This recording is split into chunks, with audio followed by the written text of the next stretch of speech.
examples do we have in the health sector when it comes to intelligence tools? Do we also have dedicated robots? If we do, what are they called? What do they do? The first one is called Da Vinci.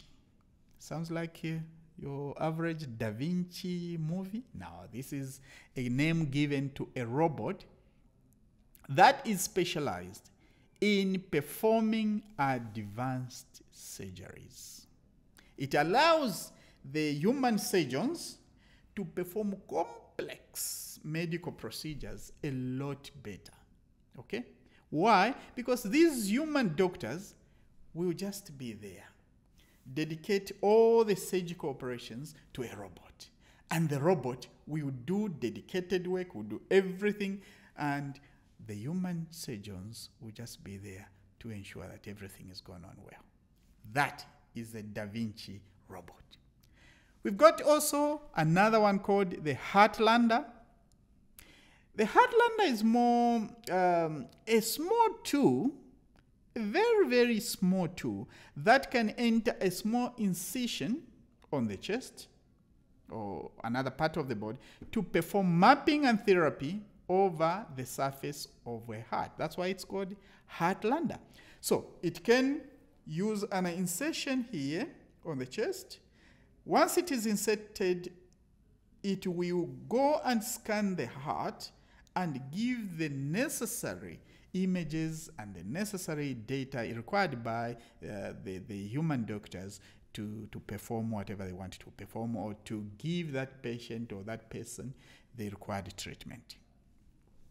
The other one is called a Watson. Watson is a tool that surgeons use to analyze thousands of medical papers to inform treatment plans. And remember, a patient might have even 20, 30, papers. This one says this, the diagnosis, the findings, the diagnosis, the treatments, for how long and all that. That could be a pile of papers just on one patient. And usually they will keep those piles of papers in folders, and they'll say, where is the patient file? Okay, patient file will have all kinds of papers in it. But when you use Watson, it is a tool that will help all those, whatever, thousands or hundreds of papers, yeah? And it will, because this is electronic, it will get that, analyze them, and it will be able to say, based on everything that has been done on this patient, the best treatment plan is 1, 2, 3, 4. And then the doctors will just say, okay, let's go ahead with this one.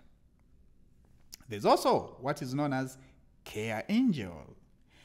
Care Angel is actually a virtual nursing assistant that provides interactions with the patients to inform them about taking medicine, what type of medicines, and how long for. All that treatment plans can be handled by this Care Angel robot. Patients can call and Care Angel can answer. They ask questions, Care Angel can give solutions, and everything else. There's also the MYCIN, MYCIN. The MYCIN is a tool for diagnosing patients on reported symptoms for treating blood infections. Blood is the soul. It's the oil. It's the engine of your body. You cannot exist without blood. Blood circulates throughout your body in order to enable you to do everything. Now, because it's such a critical component, you have a tool here that will detect any infections in blood. Because once you have an infection in blood, then chances are that infection can easily spread to other parts of the body. So there is a tool in the medical field, in the healthcare field, that will help to analyze whether or not the blood has got infection, and if it has infection, what type of infection, and the solutions that can be provided. Now, within this healthcare environment, what do we aim to achieve when we use the intelligence tools? The intelligence tools in the healthcare industry aims at the following. First of all, it aims at offering exceptional service. Yes, doctors can offer excellent services, but remember, they are human beings. They need to rest. They get tired. They need to rest. They also are limited. Sometimes they fall sick. But when you introduce intelligence tools in the healthcare industry, they will offer exceptional service.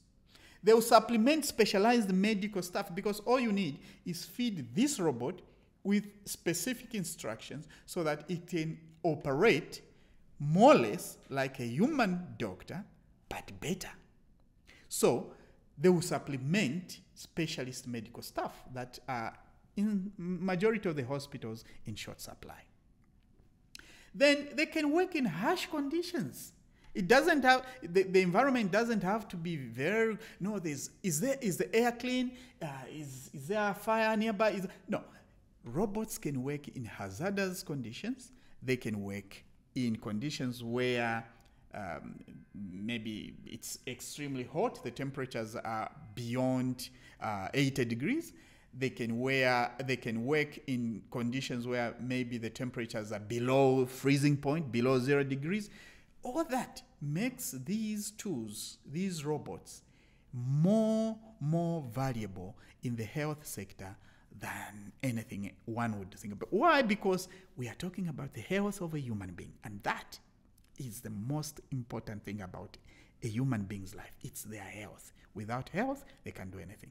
So if we can have these tools that can expedite, that can help the medical doctors achieve better health at the end of the day by miles, then we are moving at a pace that will ensure humanity worldwide will benefit from these tools.